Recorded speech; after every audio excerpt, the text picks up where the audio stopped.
Vai tocar a músicazinha?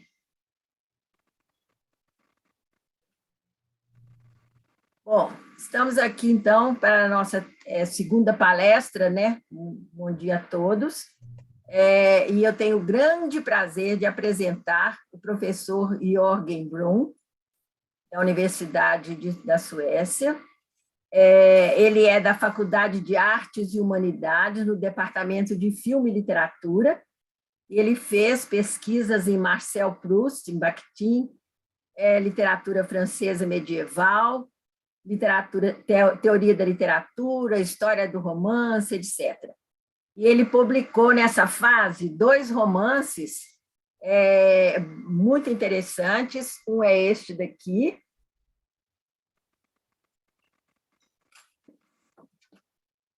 e o outro este daqui.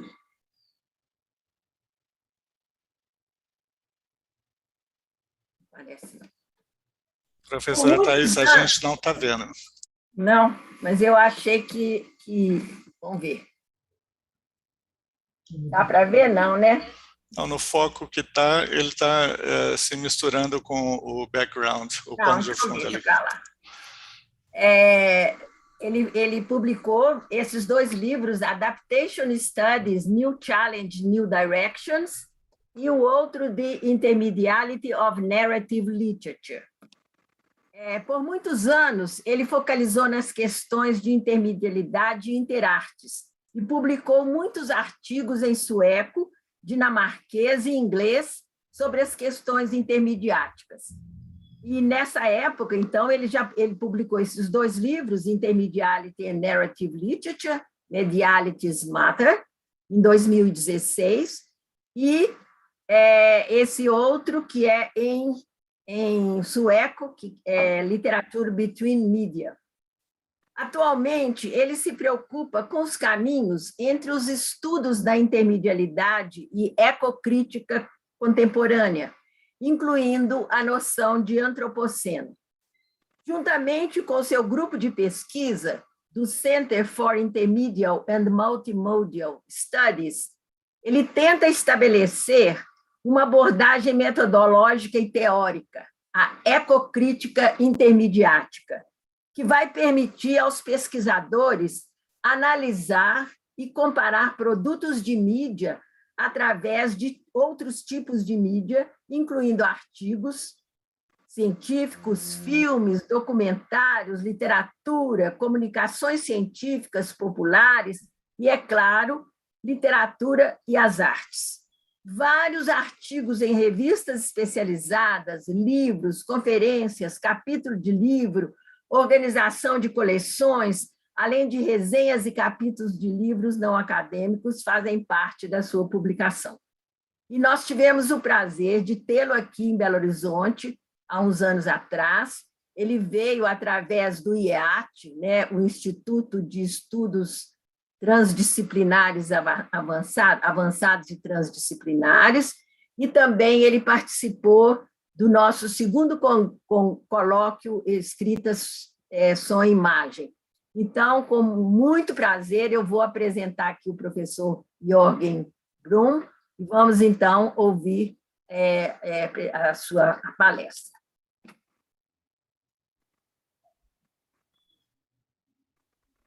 Quer falar alguma palavrinha, Jørgen?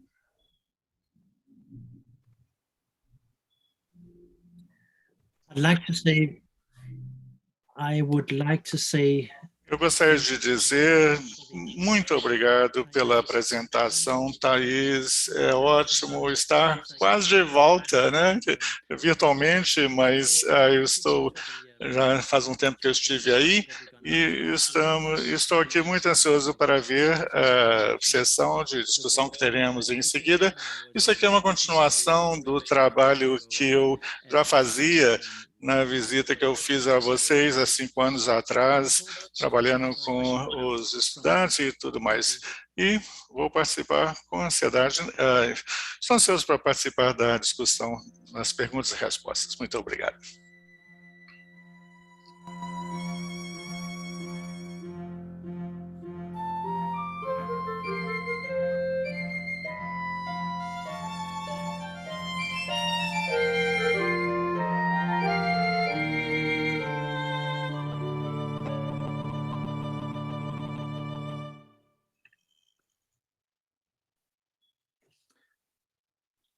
Hello, everybody. My name is Jørgen Bruhn. I'm professor of comparative literature at Linnaeus University in Sweden, and I'm part of the Linnaeus Center for Intermediate and Multimodal Studies led by Lars Ellestrøm.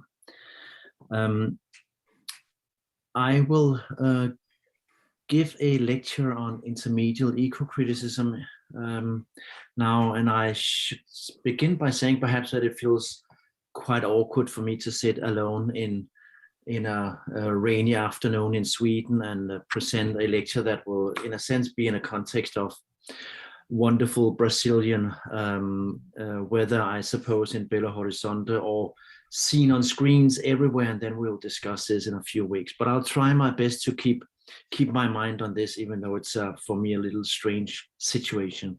I would like, of course, to thank also the organizers for inviting me. I would have loved to be in Belo Horizonte. I have extremely fond memories of people and places and food and drinks and the museums and everything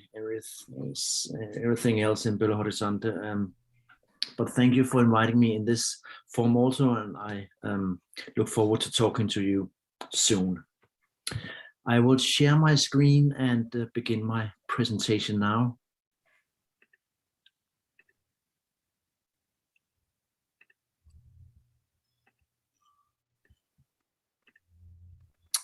And I have slightly renamed my presentation to Intermediate Eco-Criticism, or Revolution Makes the Sunshine. You will find out very shortly why I have called it this rather strange name, perhaps. I'm going to begin with a long quote, a very long quote. It sounds like this: pollution is in fashion today, exactly in the same way as a revolution. It dominates the whole life of society, and it is represented in illusory form in the spectacle. It is a subject of mind-numbing chatter in a plethora of erroneous and mystifying writing and speech, yet it really does have everyone by the throat. It's on display everywhere as ideology, yet it is continually gaining ground as a material development. Two antagonistic tendencies: progression towards the highest form of commodity production and the project of its total negation, equally rich in contradictions within themselves, grow ever stronger in parallel with one another. Here are the two sides whereby a sole historical moment, long awaited and often described in advance in partial and inadequate terms, is made manifest. The moment when it becomes impossible for capitalism to carry on working. These are not my words, it is the words, and they're not written today either. It is the words of situationist philosopher and activist Guy Debord, who wrote an article called La Planète Malade in 1971, but it was only published in 2004 and then also translated into English.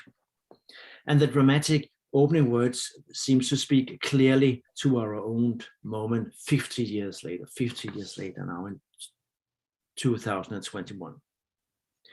The final words of the essay deserves quoting too, if not for anything, then for the détournement and parody, which is so typical for Guy Debord's style.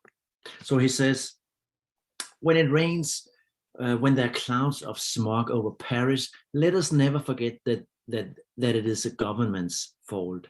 Alienated industrial production makes the rain. Revolution makes the sunshine. And now you, of course, see the second half of my title here. So it's such a wonderful quote. It's a very limited perspective, you could say, from 1971, shortly after the revolutionary days and time of May 61 in Paris, or perhaps it's not so isolated.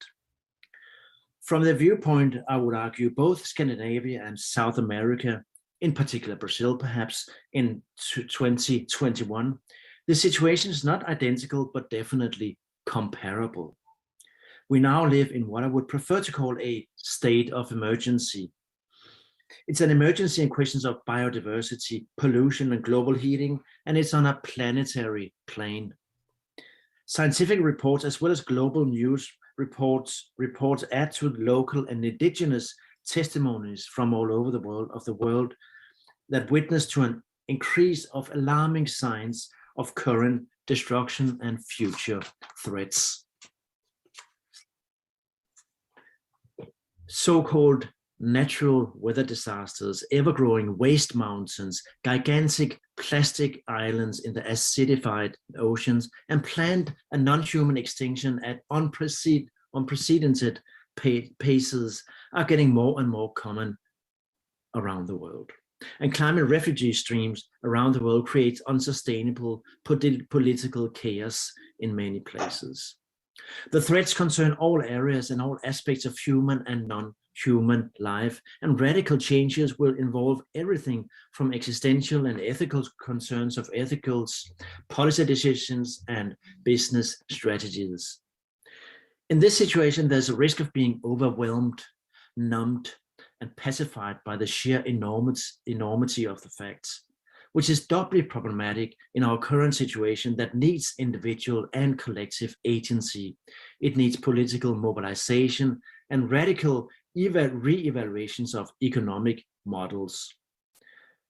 It's also important to remember that in the context of universities where we are now, we're doing research and we educate young people who globally express very, very disturbing tendencies to climate anxiety, hopelessness, lack of confidence in the future. And here I have a quote from BBC only a month ago, from September 2021, that says, among other things, the following. It was a huge survey, I think, of like 50,000 young people around the world, which witnessed to some of the following facts. So nearly 60% of young people approached said that they felt very worried or extremely worried. More than 45% of those questioned said feelings about the climate affected their daily lives. 3/4 of them said they thought the future was frightening, and over half say they think humanity is doomed. Two-thirds reported feeling sad, afraid, and anxious. Many felt fear, anger, despair, grief, and shame, as well as hope. I think these numbers are frightening in themselves. I think it's it really speaks to the responsibility, not so much to the young people that we sometimes we want to say to the young, but go out and get this done. They definitely need support, of course, from other generations, in particular because it is our generations who have participated in some of the problems that we face now. So even though anxiety is widespread among many generations, I'm sure, and for many people unescapable, the very basic notions of the state we're in remain utterly complex. The meaning of terms such as climate or environment or emergency are hard to define, and so are some of the epochal definitions that has been suggested, such as the Anthropocene or the Capitalocene. These basic terms are under continuous discussion in various academic disciplines and policy fields. What happens when such terms and science constellations are brought together in, for instance, words like climate emergency or environmental emergency? And what happens if we shift the focus from Anthropocene to Capitalocene as the main description of the epoch we're in? And here I would like to add just a notion that we're beginning to develop now at Linnæus University with colleagues. We're a working group developing a kind of educational program that we call Climate Emergency Studies. Climate Emergency Studies. It's meant to be a program for master students from several academic disciplines, where we aim to both provide the students with a knowledge of the state-of-the-art science of what problems do we face, and this will be problems of scientific nature, you could say, where focused on climate change.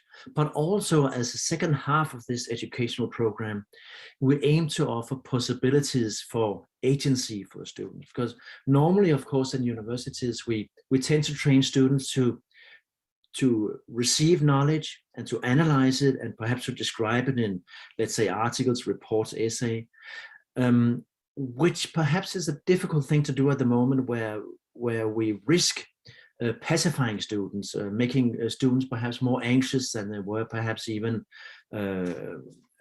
giving them a kind of too much anxiousness to really cope with. So that's why we aim to offer possibilities of agency, and in anything from direct action to art exhibitions, to engaging in politics, in engaging in exhibitions, in writing articles for the newspapers, anything that takes them out of the passivity and the anxiety. So we are with a group of people. I'm really looking forward to that. It will begin next year, and we'll see how it goes. A starting point for my research in recent years, and I'm doing this with another group at Linnæus University, and we call this group the Intermediate Ecocriticism Group. A starting point for my research in recent years is that the environmental emergency, per definition, is a mediated phenomenon. This means basically that we're confronted with a crisis by way of what has been called eco-media, such as this term is developed in the book Eco-Media Key Issues from 2016. That anthology studies the impact of media on the environment, including energy use and electronic waste. But on the other hand, and particularly close to my project, is the understanding that a broad range of media types represent aspects of the ecological crisis.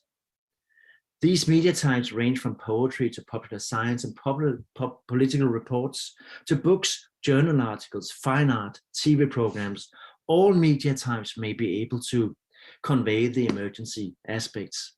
Not only so-called ordinary people, but also business leaders and national and international policymakers need to navigate in often very confusing media ecologies, consisting of news, fake news, science reports, and all these other media representations of the state that we're in. Common for all these media types is that they more or less truthfully give access to aspects of the world and what we tend to consume, and that we tend to consume such diverging knowledge more or less simultaneously and at the same platforms. That is what we want to investigate, think more about. This means that ordinary citizens, as well as artists and academics from across all disciplines, faces the fact that we necessarily confront the environment in mediated form, in the form of media products. Consequently, a media studies or an intermediality approach is needed to help better understand and perhaps even untangle some of the knots, some of the problems of the ongoing information and representation battles.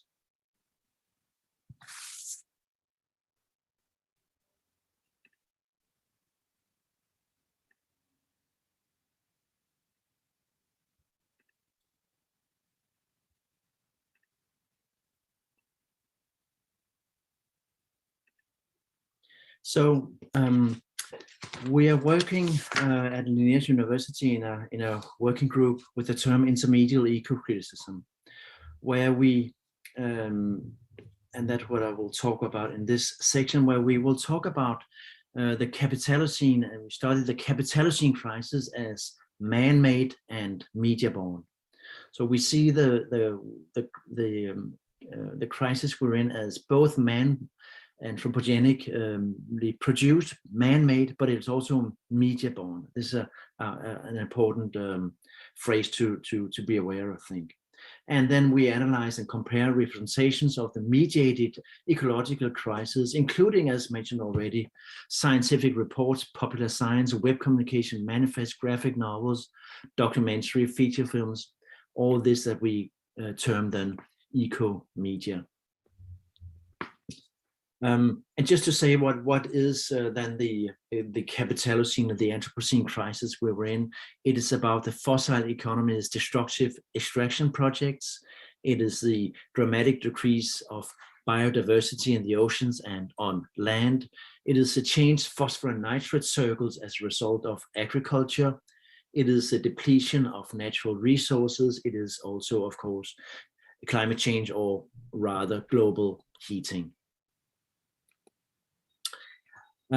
So our starting point, and what is perhaps interesting for you at this conference, is some of the basics of media studies. And please excuse me if this is well-known material for you. I'm not quite sure who am I addressing here. But I would say that the basics of intermediality, as I would frame it, is the idea that media are the condition for the thinking and communication of human beings. There's no way of getting around the media when we approach the world, when we communicate with other people, when we try to perceive what is going on around us. So that is also why human beings live in what we could say is media environments. This is a fact, of course, extremely visible now in our digitalized current societies, with digital media all around us, often with perhaps social media, with talking through screens all the time. But it has always been the case that we have communicated by way of, for instance, verbal media, like I'm using now, by writing, by books, by other communicative means. Also, it's part of media studies to consider the way that contemporary, at least Western, but I would suppose most societies around the world have been mediatized, meaning that politics, religion, art, all follow some kind of logics of media forms that go back to some kind of media grounds. And then, of course, a kind of distinctive intermediate idea is that all media are mixed media, which is the old slogan of Mitchell, which I still find is useful to remind myself about from time to time, that all media are mixed media. And then there are different ways of, so to speak, approach the phenomenon of this mixed media nature. It could be complicated in several ways, of course. I would say that there are two ways of approaching this: from the combination aspect, the heteromedial aspect, you could say, or the transformation aspect. So the heteromedial perspective, as we sometimes talk about it, is a synchronic combination in one media product. That would be a poster, it would be a film, it would be a book cover like this book, or any other thing that where we approach several media that integrate, combine in order to conceive some kind of message. And here the main analytical question is, what effects does a mixing or the combination of media and modality aspects have? What kind of messages can be conveyed mixing X and Y? The other perspective then would be the media transformation perspective, where form and content are being transported between different media. Sometimes we say that the typical example of this would be the novel to film adaptation, but another clear example would be all the different ways that scientific material from, let's say, climate science is transformed into newspaper articles, into perhaps novels, into political discussion. These are media transformations too, of course.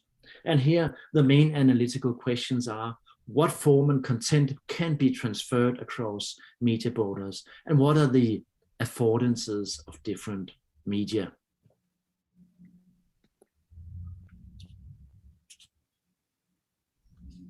And of course, here it's important to just remind you that, in a sense, what we're working with in our intermediate eco-criticism group is the fact that all representation of the ecological crisis, or the Anthropocene or Capitalocene, can be seen as both media combination and awfully very complex media transformations. And here, let me just, as an example of this, as a very basic, I would like to just go into an article that I've often used in context like this, namely the Waters and his collaborators' quite famous article called "The Anthropocene is functionally and stratigraphically distinct from the Holocene." So it's a scientific article published in Science in the journal Science 2016, and it's a nice example of the ways that all communication, even scientific communication, is per definition mixed. So we have more or less a random article I've chosen, but anyway, where you have a screen dump, like a screenshot like this one, where you see text, a photograph with added inscriptions on it, which is a typically very complex intermediate media product, you could say, this page.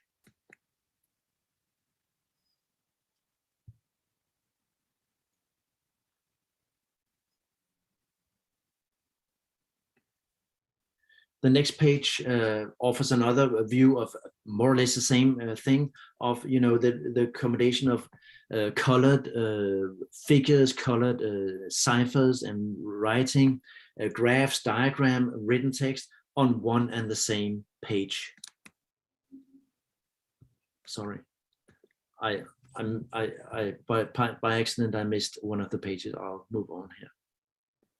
So this is just to say that this is combination aspect where colors, text, diagrams, photographs, and inscriptions on the photographs gives this kind of mixed impression, the mixed media impression. That would be the combination aspect of this intermediate reading. The other dimension, the transformation dimension, would have to do with the fact that, of course, all scientific articles, in a sense, are quotations of earlier work. They use some of the same forms and arguments from earlier work. And also it is, of course, a kind of way of transforming the raw data of the science into this kind of article. So we could also analyze, if we wanted to go in depth with this, to see this as a media transformation. The other aspect that we want to combine with the intermediate approach is, then we call it eco-criticism. It's a very broad term coming from the literary studies, and so one definition would be Glotfelty's 1996 definition, that eco-criticism is a study of the relationship between literature and the physical environment. You can divide it, and has often been done, into different waves or different tradition, and Lawrence Buell has done that in a famous article a few years ago. I think it's worth mentioning perhaps that in the beginning eco-criticism was a kind of anti-theory movement. It wanted to approach the environment and natural disasters and question directly, so to speak, without all the over-theorized literary theory and philosophy. But that has changed dramatically in later decades.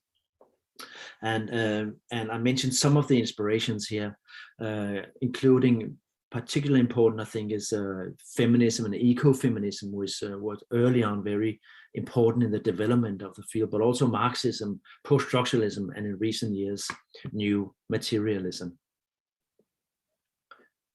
One way of understanding it would be by way of some questions and comments made by Ursula Heise in an article some years ago, already in 2006, where she asks, in what ways do highly evolved and self-aware beings relate to nature? What roles do language, literature, and art play in this relation?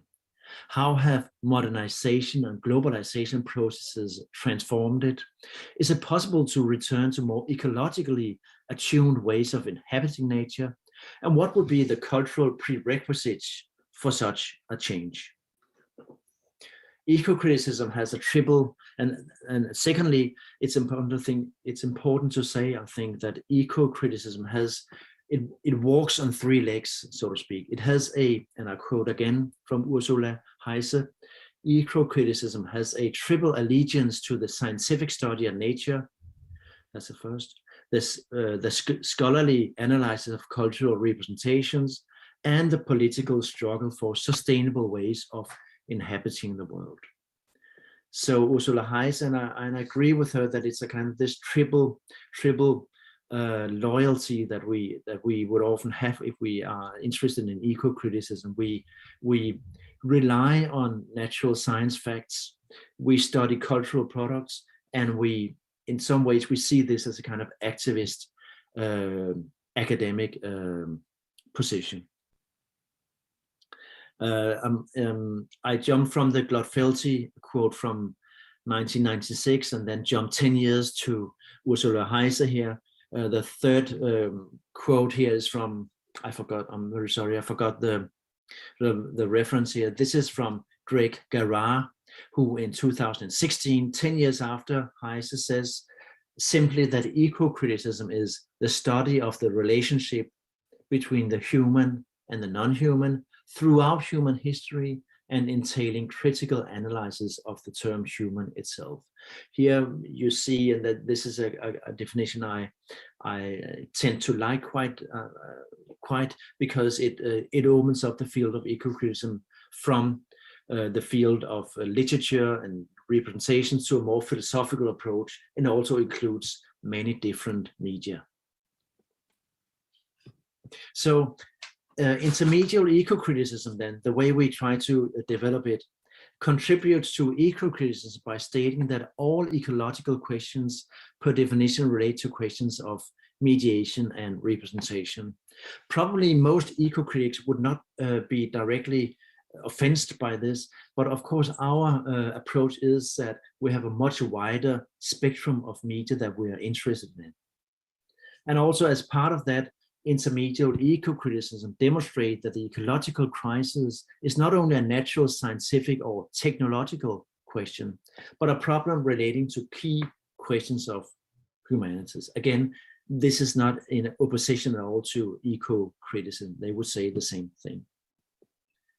And what we do is, what we try to do in our group, we do analyses and interpretations of isolated specific media products or comparisons between media products across different media borders. And again, I repeat that these media types would include all imaginable forms: popular science, novels, scientific reports, animation film, newspaper articles, material for children, advertisement, etc., etc. This is perhaps our main argument for widening the field of eco-criticism. And of course, what we then are interested in pursuing is not only analyzing and comparing, but trying to find things to compare more specifically. And in our group, we have compared and discussed in different media products, different motifs. And some of the motifs that we've been particularly interested in would be the question of narrativity. In what ways do we have narrativity in a scientific article, for instance, as opposed to a novel? What narrativity do we have in a documentary film as opposed to a poetry, a piece of poetry? We are very interested, of course, in the ways that different media products represent human agency, how to act upon the crisis that is represented. We have a few of my colleagues are interested in food cultures. How can food cultures now and in the future be represented in different media? And then more specifically, and that's what I'm going to zoom in on now, is a question of truth claims. And in the following, I draw very much on a chapter co-written with Niklas Salmose, Beate Schirmacher, and Emma Thornborg. The chapter is called Truthfulness and Truth Claims as Transmedial Phenomena. And it will occur very shortly, I think the 15th of November, in a textbook that we have worked upon in more than 4 years at Linnæus University. So it's a textbook that is meant to introduce broadly to the field of intermediate studies. It's going to be open access, so everybody can read it everywhere in the world if you have a computer and an internet connection. And we discuss everything in the book, from news to novels to gaming. We discuss, we compare different media. We give examples of how to analyze different phenomena, and we are very hopeful that this will be a widely read book. So Beate Schirmach and I, we edited this book, but it's a collective writing endeavor. Actually, I think we were 15, 18 people writing, crisscrossing these 19 different chapters. So I very soon you'll be able to take a look at it, and I hope you will like it. But now the question of truth claims and truthfulness. At the Linnaeus Center for Intermediate and Multimodal Studies, we're discussing truthfulness and truth claims in the most general sense, and we see it as a reliable or truthful representation of the world around us. Then the concept of truth claims refers to the reasons a media product provides why we should kind of rely on it. So we have the specific truth claims, and we have the general effect of producing truthfulness. Together, these two concepts enables us to describe how we perceive a particular media product to be truthful and what kind of knowledge of the world we can derive from it. We're interested in everything from news to novels, from poetry, scientific articles that has this kind of truthfulness to it. Instead of speaking of post-truth or alternative facts, instead of telling facts from fictions, we're interested in the idea that all media products have elements of truth claims to it. So describing and analyzing and comparing truthfulness as a transmedial phenomenon both broadens the field of research and at the same time makes it more specific. And also we would go out from the idea that media product gives us access to what we do not know from our own direct experience. That is kind of the starting point perhaps of all media. In order to gain knowledge from media products, we have to trust the sources in some sense of the word. When we read books, journals, or newspapers, watch television news, or Google a question, we trust the testimony of the experience of others. According to media philosopher John Durham Peters, media, and I quote here, media is a means by which experience is applied to others who lack the original. It deserves repeating. Media is, I quote, a means by which experience is applied to others who lack the original. When we elicit knowledge from media products, we, for instance, trust the people involved in its production and the institutions they are part of. Every qualified medium is framed by a set of gatekeeping acts through which a media product gains credibility. A printed novel in a bookshop confirms that the author, the editors at the publishing house, and the owners of the bookshop all consider the story in the novel relevant and important enough to be published and sold. In a comparable way, every film affirms a collective belief in the project, ranging from that of the film directors, cinematographers, editors, and producers, and going all the way to the distributors. And when we go to science, then a scientific article confirms the relevant evaluation and critique of the findings of the study produced by the authors. It has been peer-reviewed, it has been criticized by editors, and then finally published. Implicitly, each and every media product we claim contains a warranty or a guarantee that specific acts have been carried out. When we respond to the truth claims of a media product, we rely on knowledge about the qualifying aspects of context and convention, and we try to confirm what kinds of acts are involved in creating this particular media product. It is this notion of truth claim that I will pursue in the following.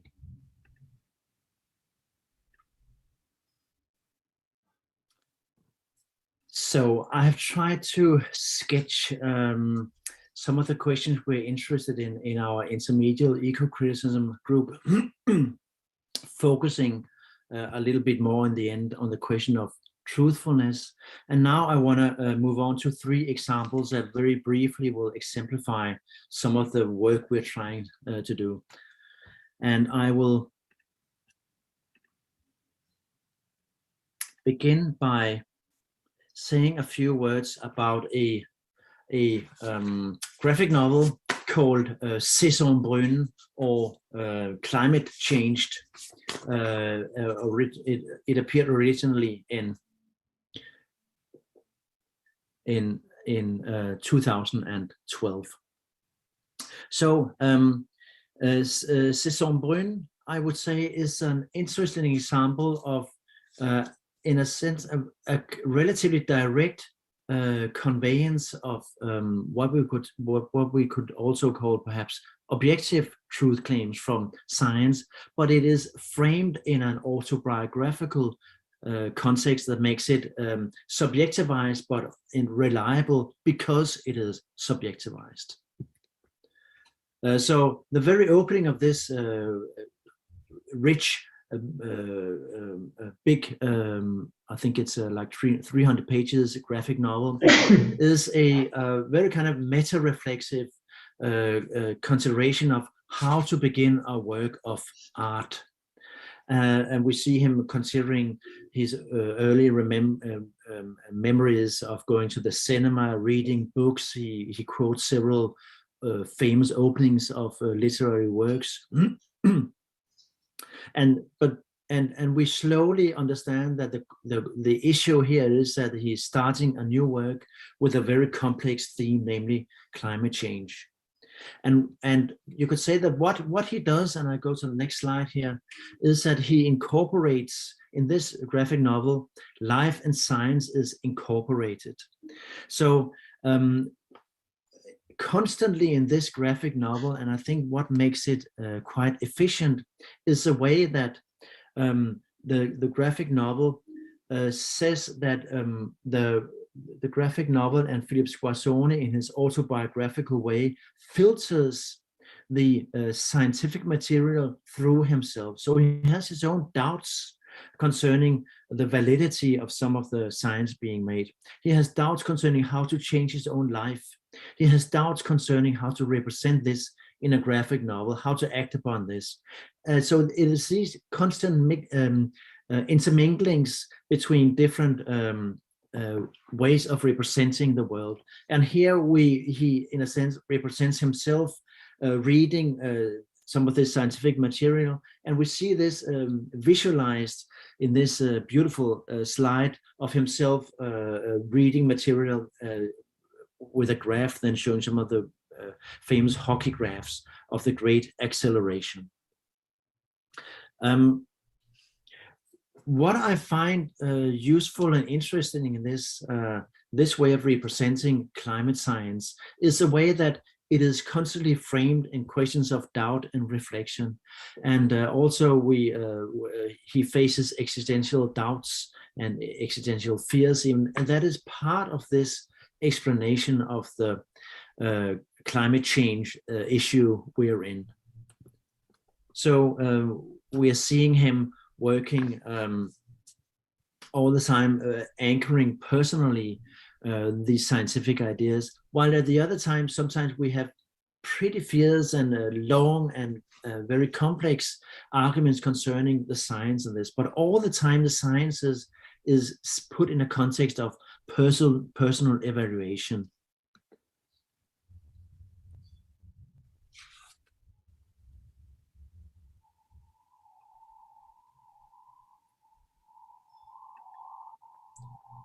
Sorry. I'm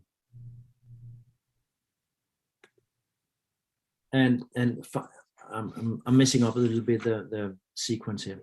And then finally, we see that what he ends up doing is actually closing the circle. He's trying to close the circle of beginning and ending the book in a very metafictional sense of the word. And what I found rewarding in his approach to this is a way that heavy science and heavy existential subjective issues are mixed in the same medium of the graphic novel. hard science is visualized and exemplified. There's lots of numbers and lots of historical developments, but all the time in the mix of a personal narration also, so that we could say that the truthfulness of this piece of graphic novel art is actually the subjectivization of the scientific arts. It is art seen through this subject, this Philippe Squazzoni himself. We could say it is this subjectivization that makes it trustworthy. And that's one position, that's one way to do this.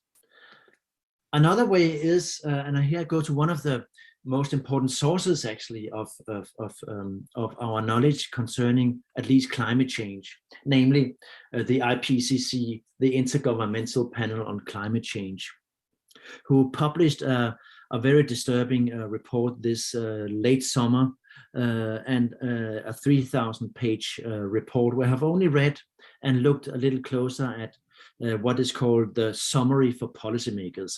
That means basically ordinary people who wants to be able to read. It's about 40 pages. And what we see there is, of course, in the same way of the scientific article that I mentioned early on, it could be analyzed both as a heteromedial combination of images and text and so on, but also as a transformation. This is a scientific report in the tradition of scientific reports, doing all the things that scientific reports are doing. And also, of course, it's a very specific way of transforming specific data into this report as a media transformation. So we have, for instance, here the visualization of scientific data. It's a temporal lines here being shown by way of graphics. This is very basic. And we have a visualization of spatiality here. I don't think, it took me a little while actually to recognize this as very, very schematized version of the entire globe and these kind of symbols. And of course, this is a question of trying to convey very, very, very complex scientific novel in the most direct and clear scientific way. So here we have a kind of visualization of data sets in a very palpable way. It's almost a little bit, you could perhaps say, I would perhaps childish, but also very convincing in its way of making things, complex matters, visible.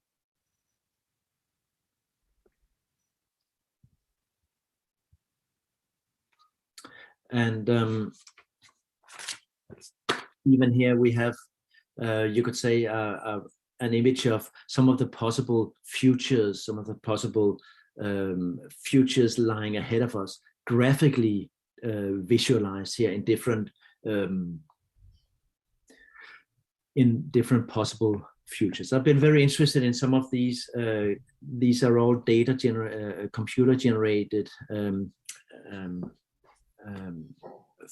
futurings, you could say. I've been interested also early on in comparing, let's say, a novel with the scientific predictions of the future. It turns out, of course, that novels and science have very many things in common in the modelizations of science, but I will not go into that here. And then finally, we have lots, of course, of text in the report also. And what struck me when I was reading in the report was the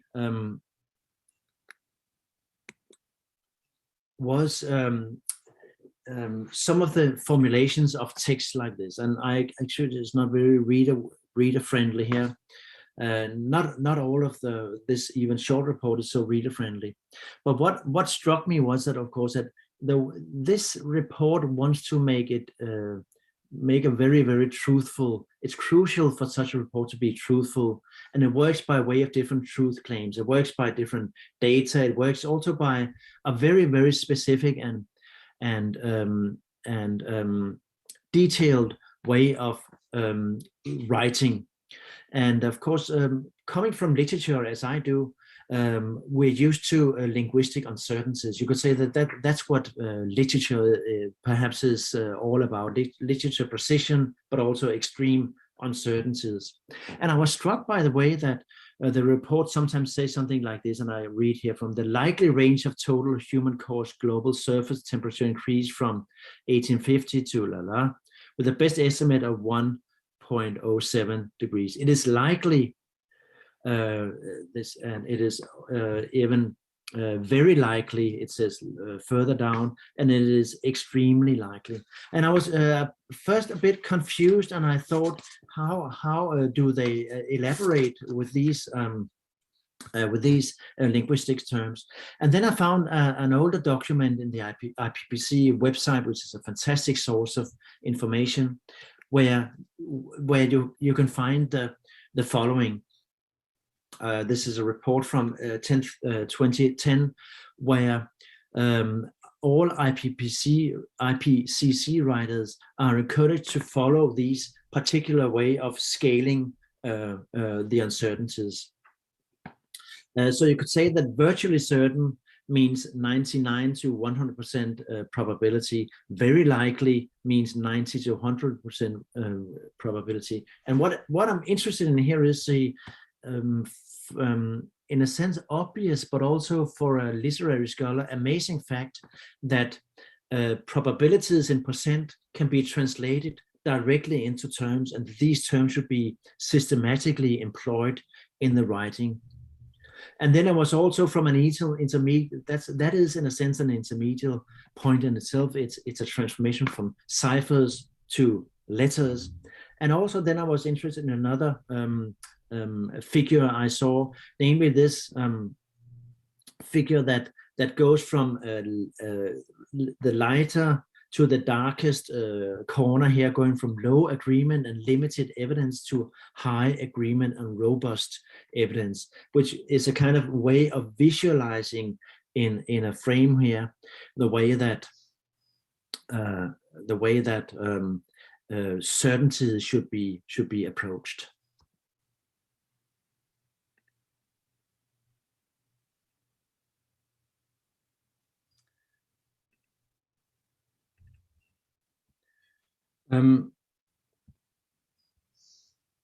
Sorry, just a moment. So with this, I'm at my third and final example, namely Jenny Offill's book Weather, which will be my most purely literary example here. And this novel that came out in 2020 is, to begin with, a realist novel about a woman working at a library in New York City, her family relations, and her work for a podcast and a lecturer. It is not directly, and that's what interests me also, not directly a climate novel, except for the fact perhaps that weather would kind of directly lead you in that direction. But when reading the story, and also when I've read about some of her intentions behind the book, it is clearly a climate fiction novel, but in a very special way. And we could ask what kind of truthfulness is actually in here. So this novel depicts everyday life and very small, not to say minuscule, events and dramas. But nevertheless, and without that, the reader can actually pinpoint the actual, and the reader cannot really actually pinpoint the transformation where the small family begins investigating extremely dramatic ways of changing their life. So the title Weather seems to signal both something very everyday and common for all, but also the fact that today weather has, and this is something many commentators have said, today weather is not something banal. Weather is always subject to kind of discussion, to possible conflict. It can be now weather is kind of an explosive question. It is also worth mentioning then that Jenny Offill has made extensive research in climatology and global warming studies, which is quite elegantly woven into the novel. And once again, as a reader, you seem to vaguely feel the weight of all the facts as it is being accumulated step by step in the novel. But seldom, very seldom, is science directly referred to. More often, it's just reflections of science in use, in conversation, in small and hard to understand details. Also, I should say this is an extremely funny novel. You laugh all the time reading while also feeling a bit insecure about what this is all about. From an intermediate point of view and following how I would normally analyze a novel, and I could refer to some of perhaps my book, Intermediality and Narrative Literature from 2016 employs this model also. Normally, my first step would be to focus upon the representation of medialities, as so often they are too numerous to mention or to list up. But already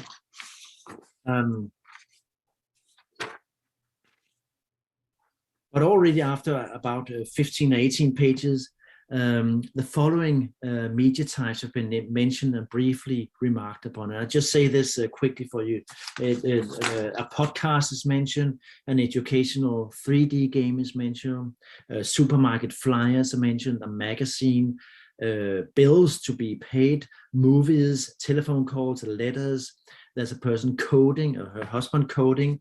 There's signs and elevators, out of order, of course. There's newsletters, there's lectures. There's all these things around her that she has to navigate in. And this list may hint to the fact that the protagonist here is both confused, scared, and partly apathetic.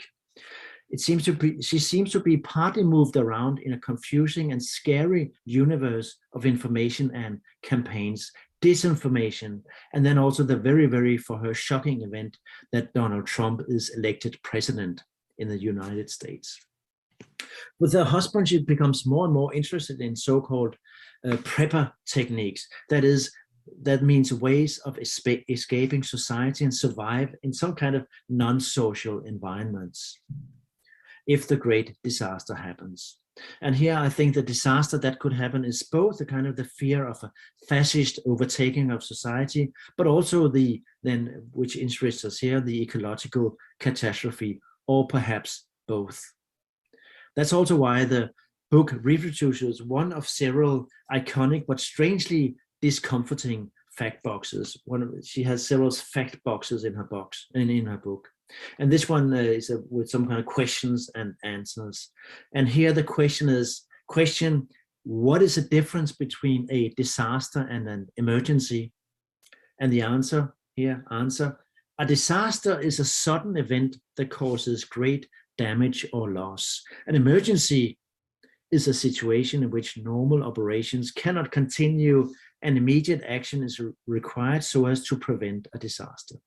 In other words, our protagonists probably live in the near panic situation of emergency. And that's why she, with her husband, begins to do architectural drawings of a house in the woods, how to plant batteries and food supplies, and where exactly to place the house so that a little family should possibly invest in a property far, far away from New York City. And I quote here, Ben and I made a list of requirements for our doomstead. That's a kind of term for these new prepper houses.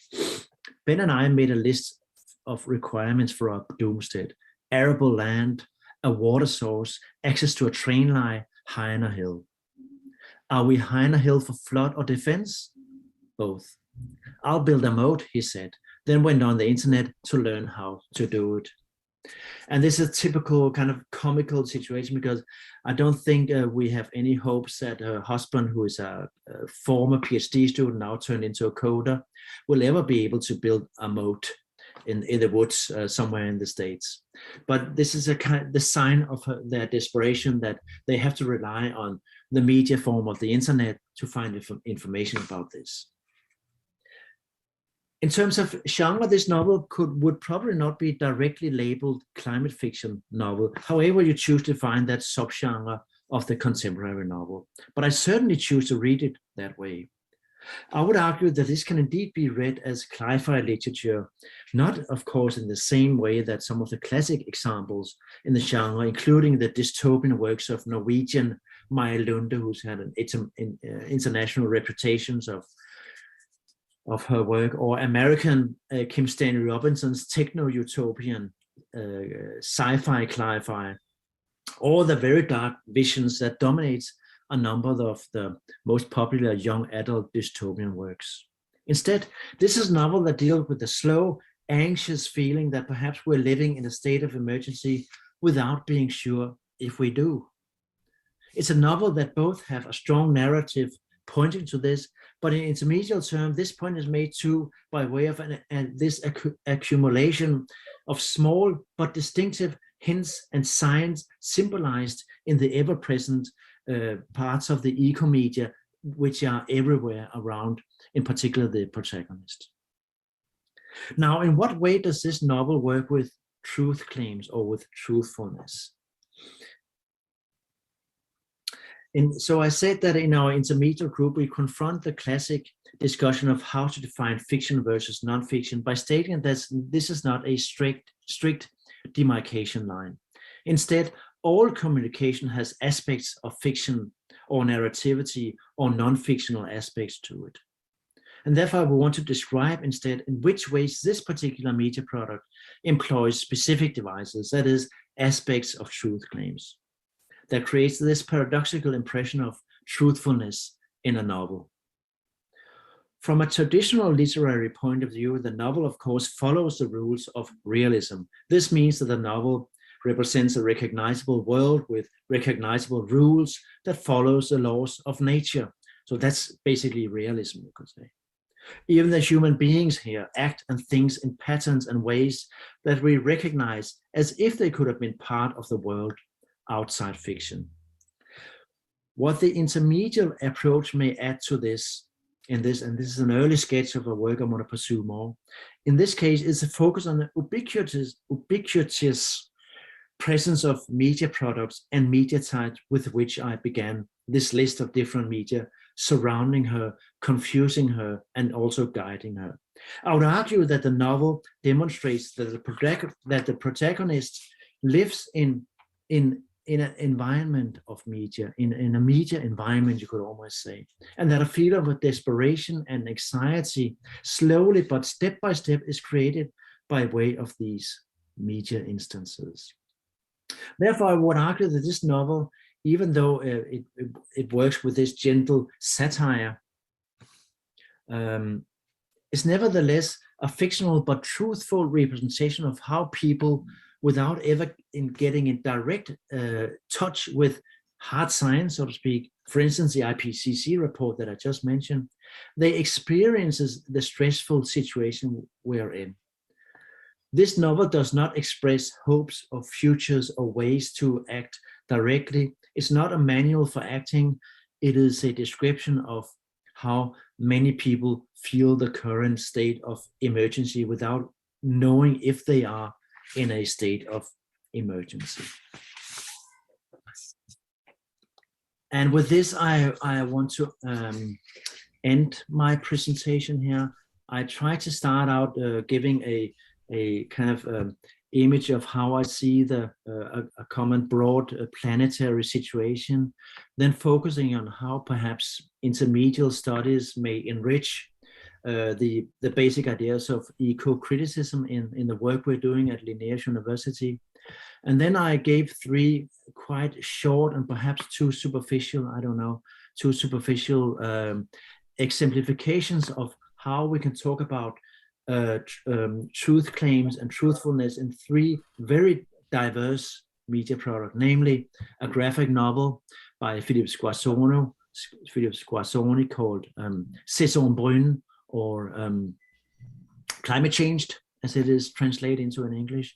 The IPCC report, where I was interested in some of the ways that it is, of course, like a scientific, like a normal scientific article, it employs different media aspects, but also the way that it, so to speak, translates data into ciphers and ciphers into text.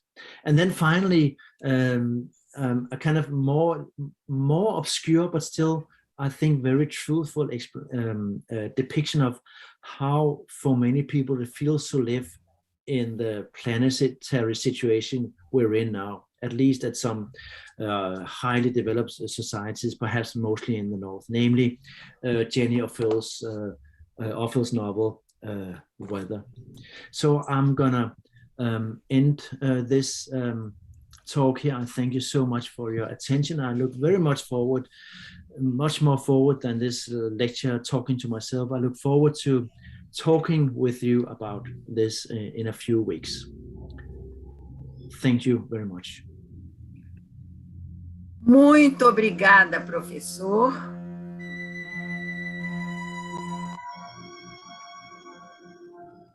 Thank you. Thank you for listening. It was such a long talk. Terribly long. Muito obrigado. Foi muito longo essa apresentação, mas vamos ver se a gente consegue partir para discussões aqui. Tá bom. Eu gostaria de analisar, talvez, vou duas te falar, coisas. fazer as primeiras perguntas. Ele está falando um pouquinho ainda, dona Thais, professora Thais. Ele está concluindo o pensamento. Ele gostaria de falar duas coisas aqui. Eu percebi, a certa altura, que eu estava falando sobre maio de 1961, a Revolução Parisiense. É claro que eu quis dizer maio de 1968, então foi um erro falar 61. E também, no final, eu percebi que eu estava falando um pouco, meio casualmente, sobre países altamente desenvolvidos, e isso é assim que se sente quando a gente lida com emergência climática, esse tópico. Então, eu acho que eu não deveria ter falado em países altamente desenvolvidos e menos desenvolvidos. Eu acho que eu deveria ter usado outros termos. Sem problema, professor. Muito obrigada pela sua palestra, maravilhosa. Foi muito boa, muito interessante. Não tem nada de que paciência por ter ouvido. Foi muito bom, né? E eu vou fazer a primeira pergunta, que é minha mesmo. Eu fiquei muito entusiasmada com a sua proposta da ecocrítica intermidiática. E aí eu gostaria que você explicasse aqueles 4 passos que você fala para fazer essa análise, como que esses 4 passos se desenrolam.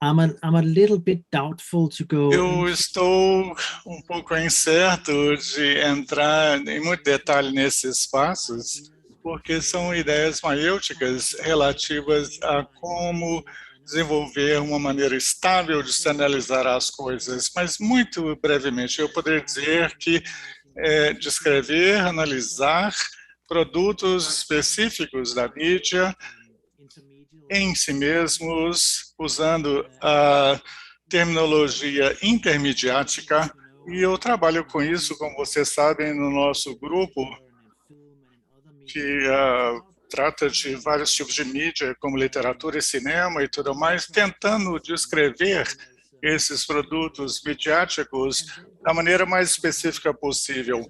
E aí, partindo disso para comparações entre diferentes produtos de mídia, seguindo isso aí, questionamentos, como, por exemplo, como eu demonstrei brevemente nessa apresentação, são as alegações de verdade ou de veracidade, coisas que podem ser comparadas ao longo de vários tipos diferentes de mídia, e eu estou ciente também de que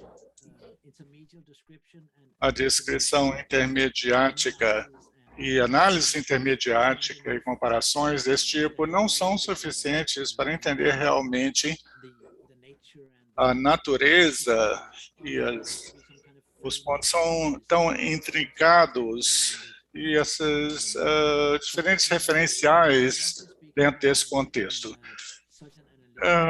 E assim, em grosso modo, como eu trato esse modelo analítico é tentar encontrar maneiras de tornar comparável ou comparáveis diferentes produtos da mídia, que são tão diversos e diversificados. A gente se pergunta no nosso grupo se é possível, afinal, encontrar uma maneira de comparar essas coisas que são tão diferentes, né? Por exemplo, publicações científicas de ciências exatas, com coleta de dados, interpretações científicas, com, do outro lado, um romance.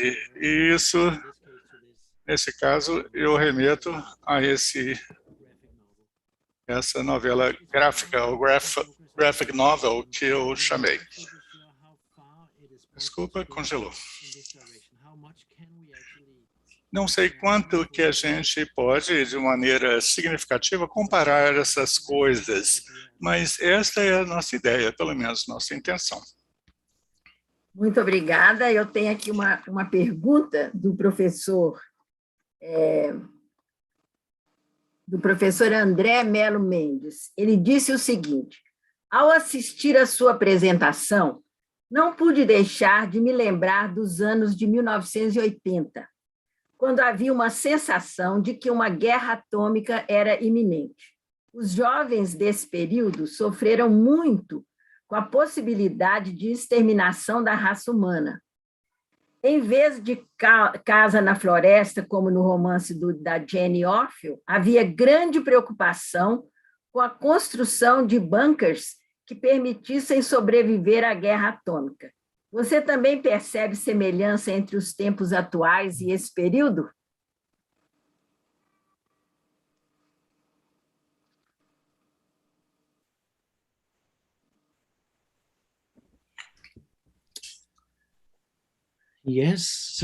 Sim, é uma pergunta muito boa e muito difícil. Eu tenho certeza que muitas pessoas pensam nisso o tempo todo. Uma coisa que talvez a gente deva pensar e talvez abordar isso seria dizer que sempre houve risco. Quase que nunca as coisas estavam muito tranquilas, né? E quando a gente pensa nisso, devemos ter muito cuidado, porque parece que surgem aí muitos exemplos demonstrados de que estivemos realmente muito próximo de um desastre atômico que teria destruído tudo. Então mesmo a gente não teve esse evento catastrófico, mas o medo era muito real,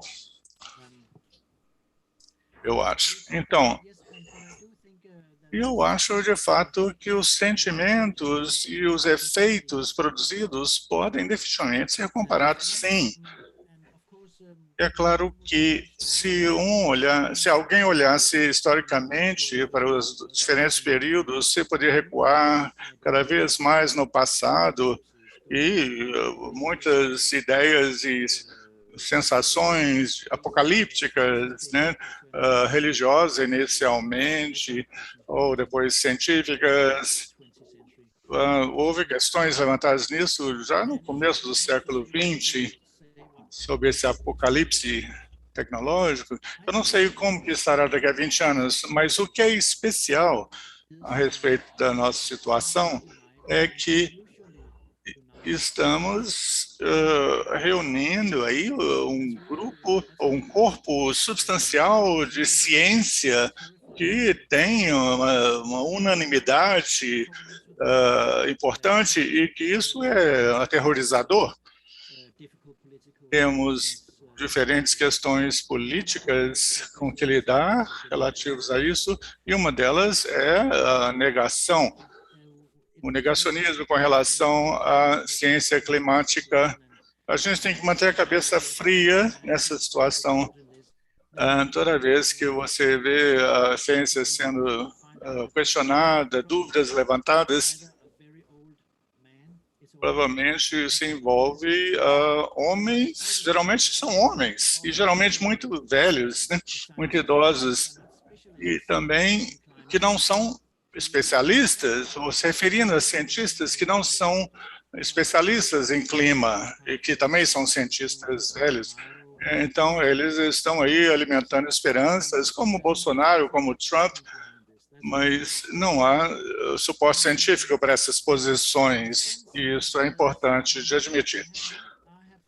Eu fui ficando cada vez mais confiante na ciência nos últimos 5 anos, nos meus estudos recentes. Isso é uma coisa positiva, ver que a ciência está dando suporte a essa visão. E também, mas há um aspecto aterrorizante aí, que nós vemos cientistas propondo maneiras, soluções, vamos dizer, atalhos fáceis para a situação. Mas, de fato, eu acho que existem comparações que podem ser feitas entre as duas épocas e situações, mas o pano de fundo científico é diferente para os dois riscos, eu acredito. Muito obrigado pela pergunta. Muito obrigada. Agora nós temos uma pergunta do Raulino Santos Cerqueira Júnior. Ele pergunta o seguinte: na sua opinião, a apropriação em massa das tecnologias da informação e da comunicação contribui para o fortalecimento de notícias fictícias?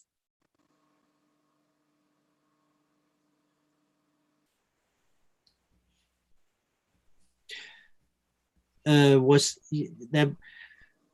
not absolutely sure if I have. Eu não tenho certeza se eu entendi exatamente a pergunta, mas seria a questão de são notícias fictícias no sentido de fake news na mídia de massa? Ele escreveu isso, mas eu acho que é isso, fake news. Yeah, but I mean, it's mas eu quero dizer, são sinônimos, né? Na verdade, notícias fictícias ou fake news são sinônimos, mas é uma questão que tem que ser definitivamente enfrentada. Eu não sou especialista nessa área, tem colegas muito bons que se dedicam a essa área. Alguns colegas que eu poderia citar, Siamarra e outros. A minha opinião a respeito é que os grandes gigantes da tecnologia teriam que assumir mais responsabilidade.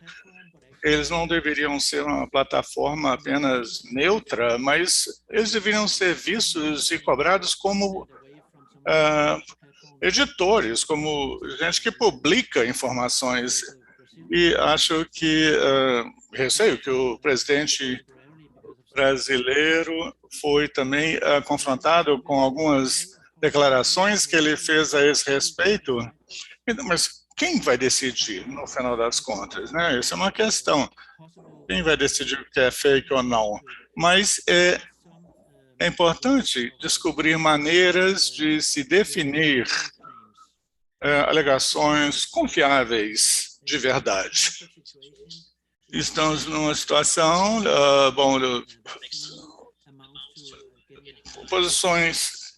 pessoas em posições de poder falando sobre vacinas que colocam a população em risco.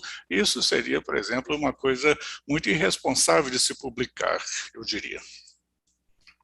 Muito obrigada. Temos aqui agora uma pergunta da professora Eliana Lourenço de Lima Reis.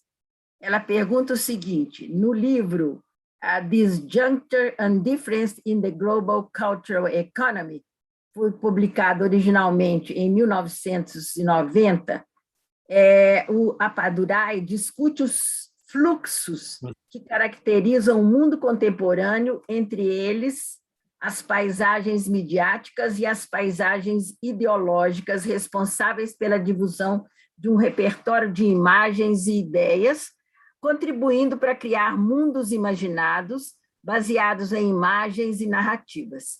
Em sua opinião, esses conceitos seriam produtivos para discutir produtos de mídia relativos à questão ecológica?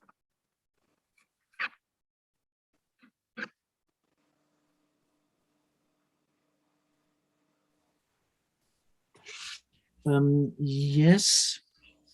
Sim.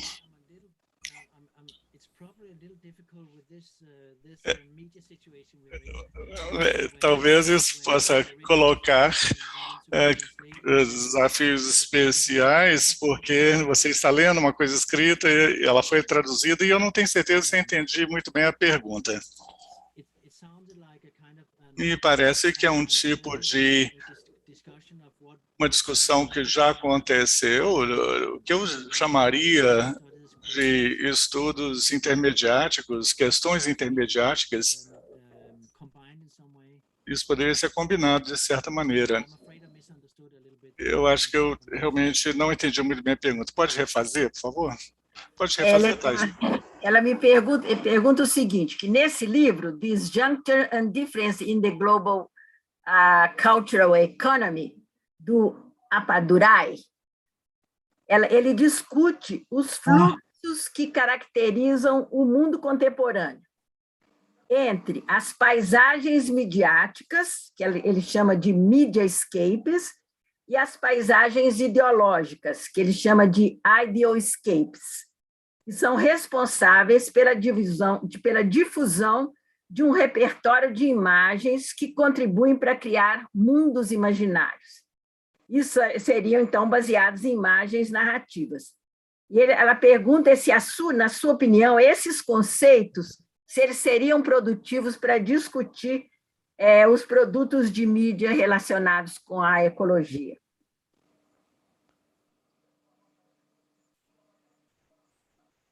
Yes, sorry, now I understand perfectly clear. Agora eu entendi claramente o que foi dito. Sim, claro. Eu conheço o trabalho de Pedowai, não muito, mas conheço pouco, e suas visões globais, ecológicas, e uma das coisas que estou pensando aqui agora, às vezes você poderia dizer que há limitações de estudos intermediáticos, talvez devamos, ou estamos nos focando talvez muito em obras específicas, em vez de olhar para os contextos mais amplos, as linhas de pensamento e tendências mais amplas, como ligado a esses mediascapes, ou paisagens midiáticas, fake news e notícias verdadeiras, etc., estão sendo distribuídas para nós aí abundantemente. Então, eu estou muito curioso com essa possibilidade de tentar combinar os produtos baseados em mídias específicas com os estudos intermediáticos e, por outro lado, esses conceitos mais amplos, né, que alcançam um escopo maior. Estamos falando, por exemplo, da infraestrutura da mídia, né? Toda a informação e notícias, e imagens, fake news, narrativas, etc., sobre o nosso futuro. Tudo isso está sendo distribuído aí através das infraestruturas da mídia. Então, um sonho teórico meu é tentar combinar essas diferentes correntes de estudos sobre a mídia. Muito obrigada. E muito obrigado pela pergunta. Tem uma pergunta aqui da Ana Munari. Ela pergunta se você acha que a inteligência artificial, por exemplo, na leitura literária, por um assistente virtual, seria baseada na ecocrítica? Não entendi muito bem a pergunta, não, vou ler de novo. Podemos pensar na inteligência artificial, por exemplo, na leitura literária por um assistente virtual baseado na ecocrítica?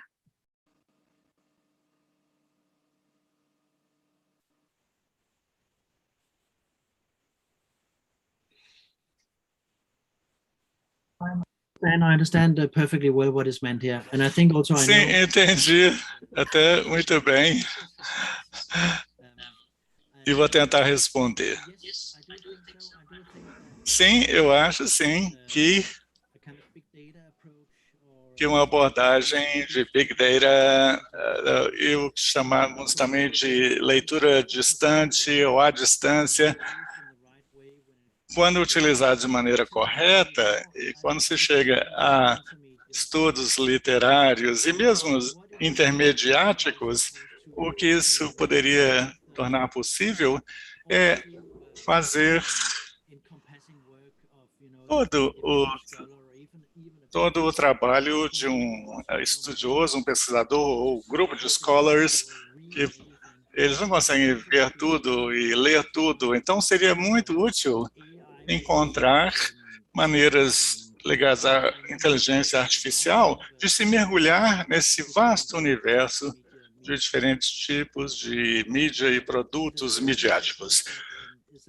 A coisa é que, bom, é muito demandante estabelecer esquemas analíticos para fazer isso de uma maneira significativa. Eu não conheço nenhum especialista que possa fazer isso no momento, mas até onde eu sei, a abordagem de inteligência artificial é muito útil para dar uma primeira apreensão do que está lá, do que estamos procurando. Digamos que a gente esteja procurando para coisas que apareceram no Facebook ontem sobre uma emergência X ou Y. Seria muito legal saber sobre isso. Ou uma publicação de romances nos Estados Unidos, gostaríamos de saber o impacto disso, ou a recepção disso. Então, esses dados, por outro lado, têm que ser geridos de maneiras seriadas, que é uma coisa difícil de fazer, mas que seria muito interessante de ter. Isso nos permitiria, como pesquisadores em qualquer área, ampliar a nossa visão para além daquele limite que a gente tem como indivíduos, né? Isso pode ser um projeto para o futuro, sim, pois não. Bom, uma outra pergunta do Eduardo Rodrigues de Siqueira. Ele pergunta como o veganismo e os estudos de veganismo ético têm contribuído para a ecocrítica intermidiática.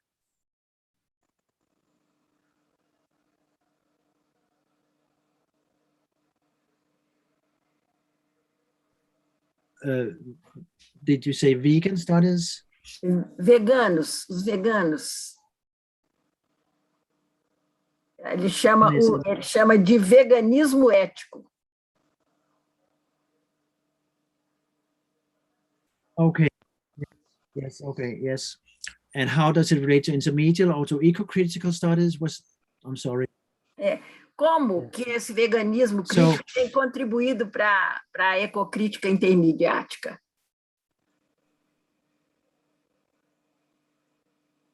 Okay. Yeah. So I would consider that to be Bom, eu consideraria isso um dos temas que poderíamos investigar, talvez, por exemplo, a representação das pessoas veganas a partir de artigos de jornais, filmes, documentários, romances, etc., tentando comparar em todas essas formas de mídia como que os veganos são representados. Isso seria até simples e uma coisa banal de se fazer até. Mas os estudos de veganos e estudos de crítica na área de proteção de animais ou outros estudos contemporâneos nessa linha, eu acho que desempenham um papel muito grande nessa área mais ampla, né, de ecocrítica. Eu não sei qual seria a tendência mais ampla aqui, mas eu me interessaria nessa questão dos estudos de multiespécies isso poderia ser muito interessante, de diferentes maneiras, como que os humanos e os animais têm inter-relações tão profundas, né? Animais humanos com animais não humanos, como eles interagem. Eu teria muito interesse de ver isso. Congelou a imagem dele. Bom, tem uma pergunta da professora Márcia Arbex. Ela agradece, né, você ter compartilhado as suas pesquisas mais recentes, e ela pergunta o seguinte: na parte que trata da veracidade, me interessou muito e penso sobretudo na literatura, nos textos que se situam entre ficção e autobiografia, as autoficções. E ela diz o seguinte, que muitos escritores, como Breton, Sebald, Leclésaux, Pamuk, combinam esse tipo de narrativa e fotografias materialmente presentes no livro. Como você entende essa representação de mídia com relação à produção de veracidade?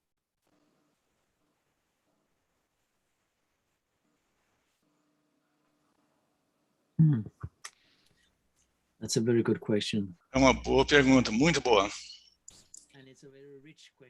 É uma pergunta muito rica também. É uma coisa que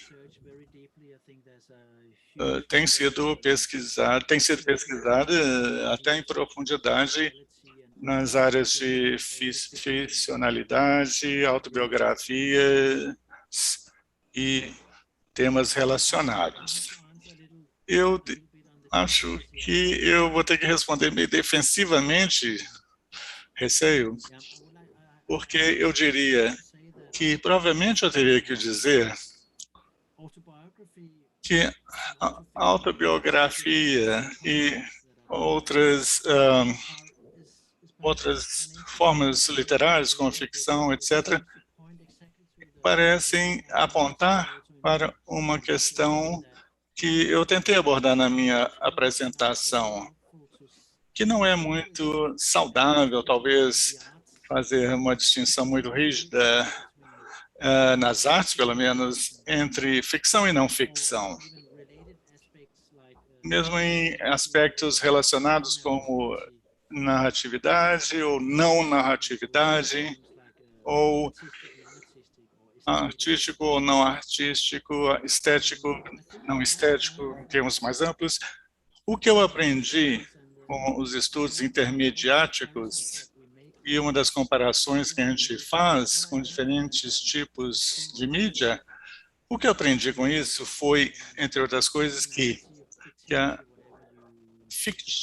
ficcionalidade ou fictividade, seja qual for o termo que você prefira, é distribuída em todos os tipos de mídia, mas em graus menores ou maiores. O que é interessante e é fascinante com autobiografias, ali está uma questão em que você é colocado no limite, como se diz, né, dessa análise. Bom, eu não tenho uma boa resposta sobre essa questão específica, mas eu diria que o que está sendo negociado e exemplificado nesses canais estão também presentes em vários outros canais. Então, eu diria, como eu mencionei brevemente, construções de veracidade, relatórios que possam parecer confiáveis, mas eu ainda acho, mesmo num paper científico, eu acho aspectos de ficcionalidade e narratividade, porque toda vez, isso é uma coisa que me interessou muito alguns anos atrás, 3 anos atrás ou mais, eu estava muito interessado no aspecto de que a ciência, bom, eu vou dar um pouquinho de contexto para isso. A ciência climática é uma área enormemente complexa, porque lida com Big Data e a inteligência artificial. É um fenômeno incrivelmente complexo. A gente vê que as previsões de clima na televisão, meteorológicas, são sempre um pouco confiáveis, né? Quando se trata de dias, apenas de antecedência. Como que a gente pode lidar com isso, com programas, né, de computadores de larga escala? E o que essa pesquisa baseada em ciência da computação pode fazer? Previsões, talvez, para o futuro, vamos dizer, que a gente coloque ali tantos de dióxido de carbono no momento, então no futuro teremos tantos graus a mais e teremos esses efeitos globais, etc., etc. Essas simulações de dados científicos requer quantidades gigantescas de ciência da computação e de dados, volume de dados para conseguir fazer isso. E a IPCC, que delimitou ali diferentes futuros possíveis, olha, isso é muito próximo do que um romancista iria fazer. Mesmo um romance que aconteça num futuro próximo, ano que vem, etc., ele vai trabalhar com personagens, ele vai trabalhar também com ambientes reconhecíveis em volta dele e vão fazer previsões do que poderia acontecer. Então, nesse sentido, a ciência e a literatura, até certo ponto, andam em paralelo, mesmo que, e para voltar ao meu ponto que eu falei sobre fake news e confiabilidade, ciência, etc., nós não queremos fazer ficção de dados científicos, nós queremos usar ciência, arte, cinema, literatura, para tentar entender por que nós chegamos nesse ponto, nessa situação tão difícil, e também discutir isso existencialmente, filosoficamente, psicologicamente, pensando sobre o futuro e como ele pode nos afetar. Então, o cli-fi, né, que é ficção climática e sci-fi, podem se tratar juntas, e é um conceito muito legal criado por Clapton, era o de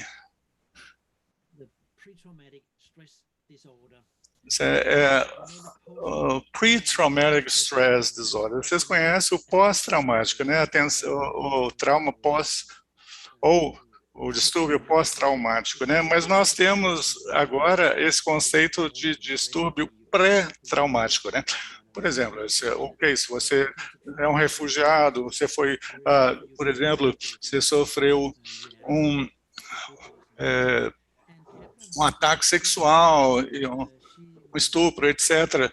Você tem o pós-traumático, o distúrbio pós-traumático, mas muitos desses tópicos da sci-fi é pré-traumático, ou seja, você já está perturbado, já tem um distúrbio por coisas que ainda não aconteceram, mas podem vir a acontecer no futuro. Então, é pré-traumático. Isso é uma coisa que a literatura e a arte podem fazer. Eles podem simular ou criar simulações para que a gente, por algum período, a gente possa experimentar aquelas sensações e a gente pode se orientar a respeito de tudo isso. É uma resposta longa para uma pergunta, aliás, muito boa. Talvez eu tenha me estendido um pouco demais. Sem problema. Temos aqui a pergunta da professora Ana Luísa Ramazina Girardi.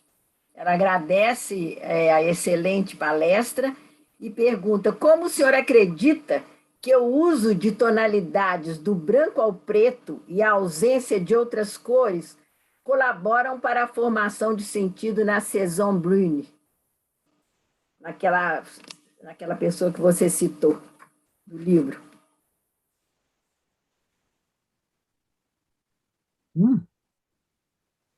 Eu acho que naquele que você apresentou, que tem o claro e o escuro.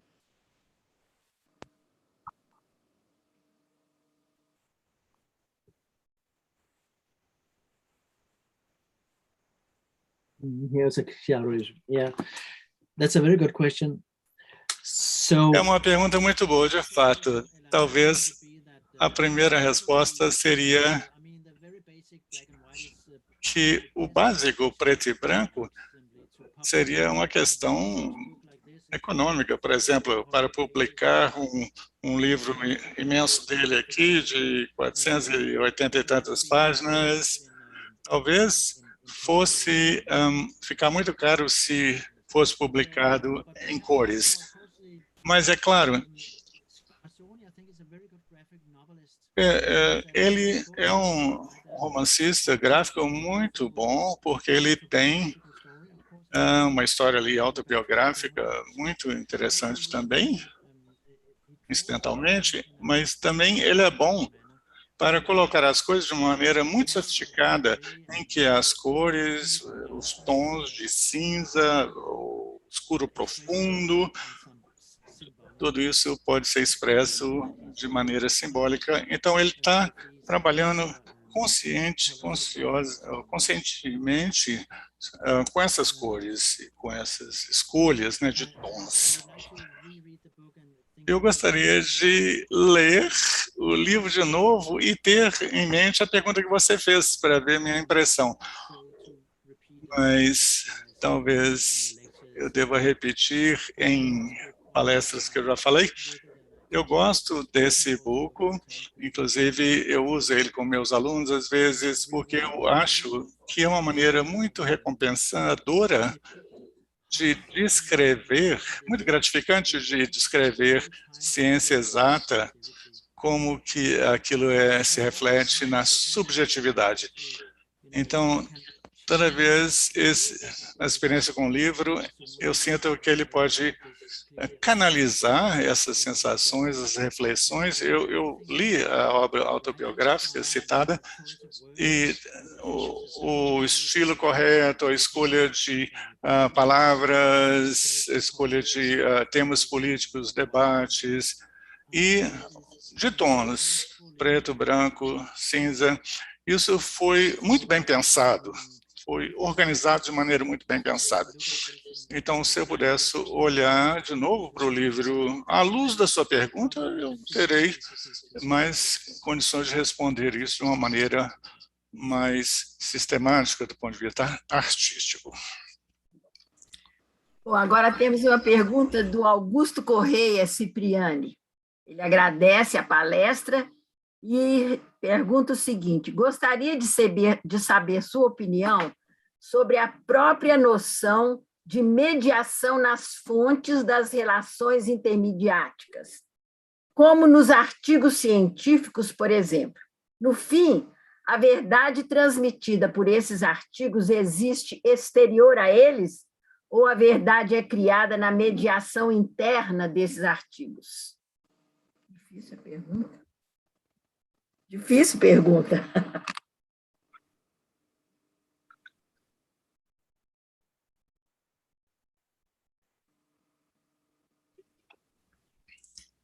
Oi.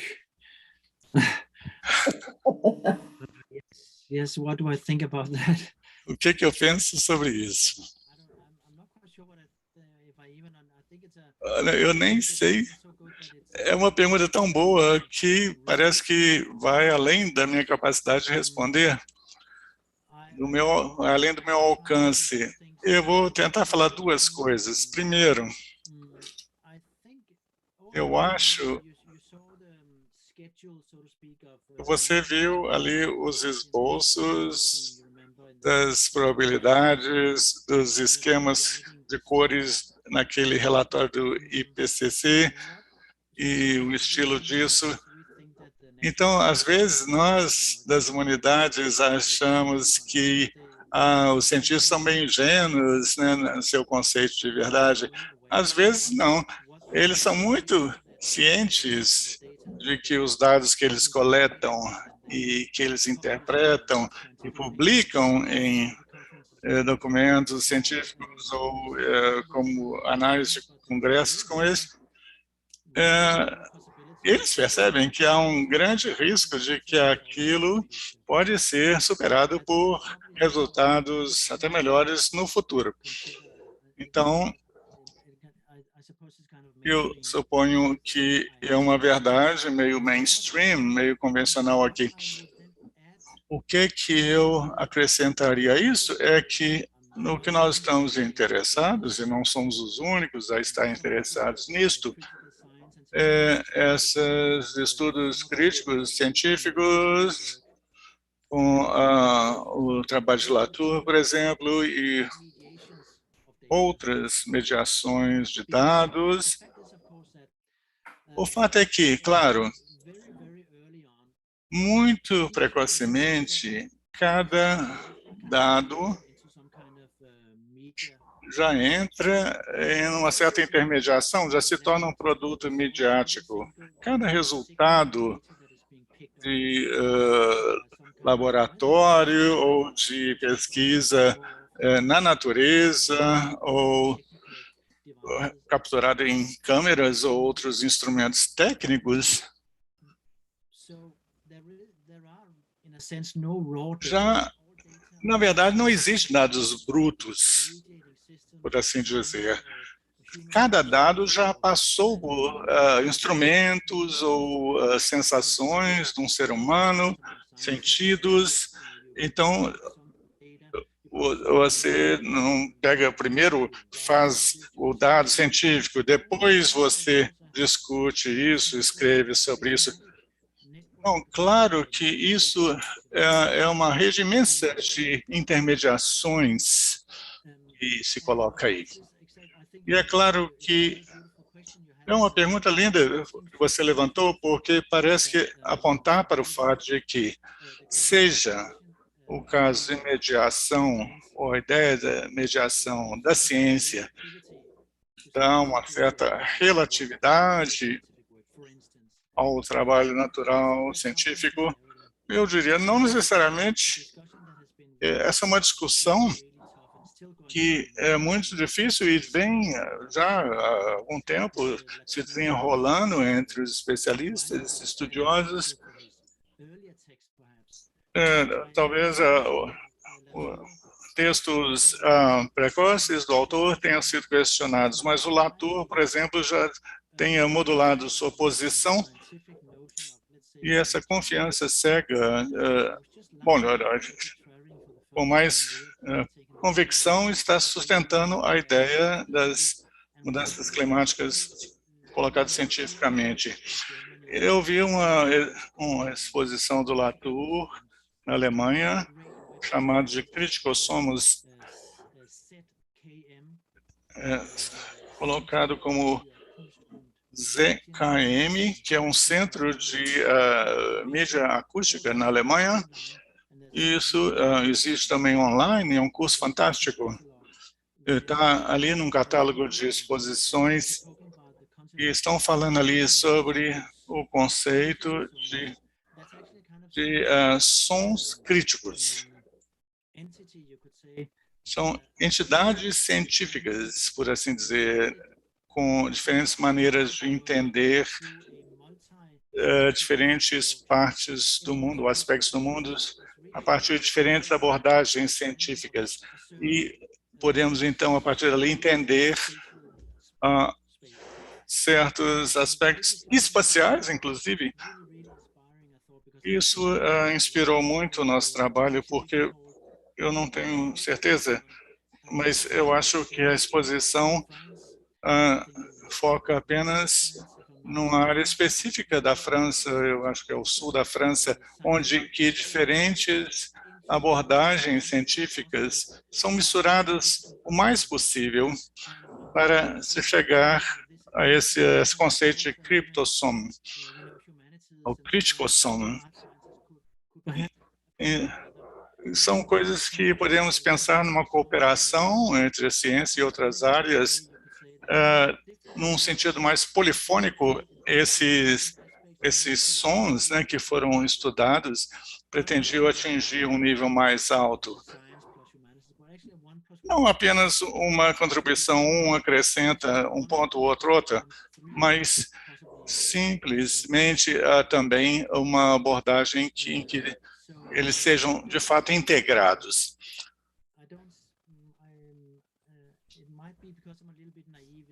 Talvez eu seja um pouco ingênuo com relação a essas questões muito complexas, mas eu não vejo problema na investigação da intermediações de dados na ciência e os tipos de crenças que os cientistas, no momento,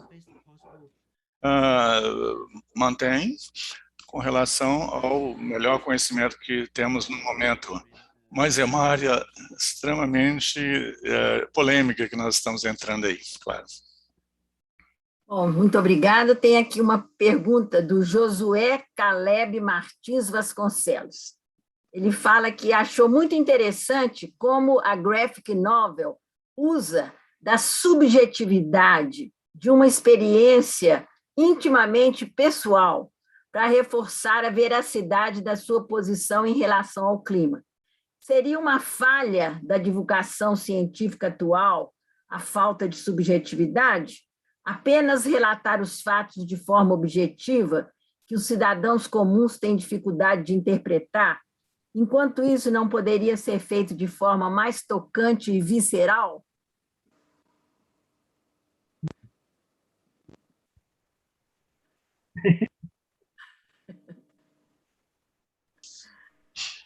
Yes and no. Sim e não. Sim e não. Porque eu entendo o que você quer dizer. Quando nós estamos falando sobre, né, o apelo aos sentidos, ao mais orgânico das pessoas.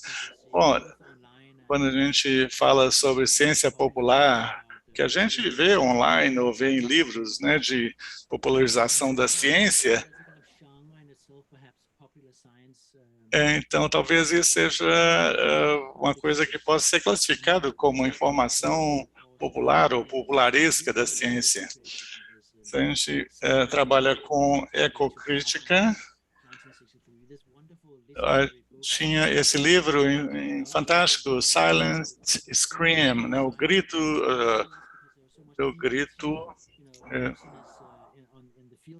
silencioso, né?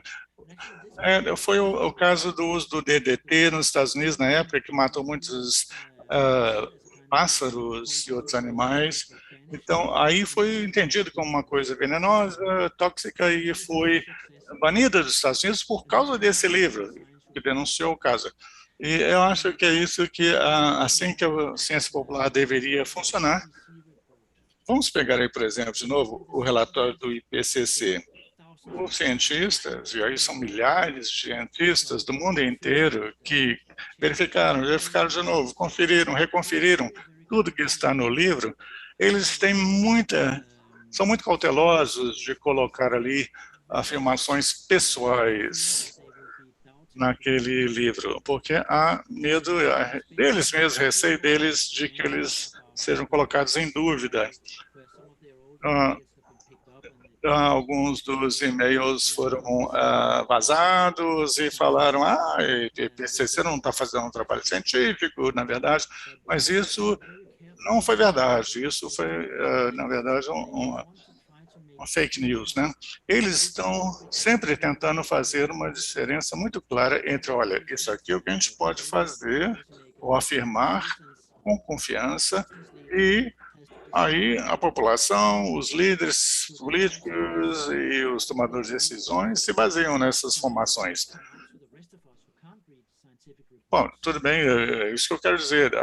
A ciência tem que chegar até nós, que não somos cientistas, mas tem que haver fronteiras bem definidas entre a ficcionalização, no sentido mais sólido da palavra, e abordagens mais objetivas, mais científicas.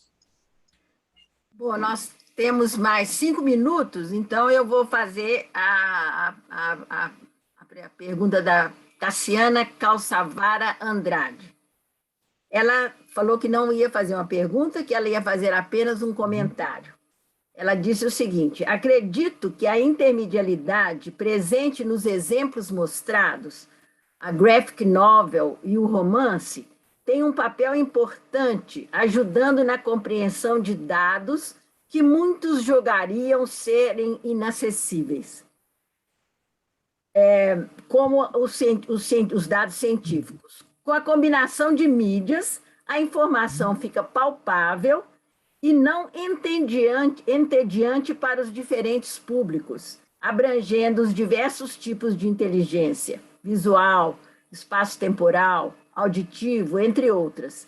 Muito obrigada pela sua excelente apresentação, professor, ela disse. Eu tenho aí uma única pergunta, que às vezes dá tempo, mas nós temos 3 minutos. O André só perguntou o seguinte: você acha que a censura nas redes sociais é uma forma de evitar que as mentiras sejam divulgadas na internet? Quem faria esse controle? Os cientistas? André. Yes, that's why I said there was a very dangerous road to enter. É por isso que eu falei que isso aí é um caminho perigoso. Aprendemos, parece, em anos recentes, que nenhuma censura é boa. Todas são muito perigosas, mas devemos também fazer. É isso que eles estão fazendo, né? O Facebook e outros estão tentando chegar a maneiras de se permitir ou não permitir publicar afirmativas científicas ou políticas. O que é considerado política? O que é considerado ciência, por exemplo? São questões filosóficas, mas também poderiam ser questões que eles têm que atacar enquanto editores, gente que dissemina informação, publica informação, seja Bolsonaro, Trump, outros líderes ou não líderes, as afirmativas deles devem passar por algum tipo de avaliação, talvez antes de chegar a todo mundo, mas nem todo mundo é treinado por exemplo, em epidemiologia ou ciência climática, por exemplo. Então, eu acho que seria meio irresponsável não fazer nada, por outro lado. Mas não é uma questão fácil. Bom, nosso tempo está terminado, professor. Quero agradecer muitíssimo a sua palestra, as suas respostas, as excelentes perguntas que nos foram feitas, né?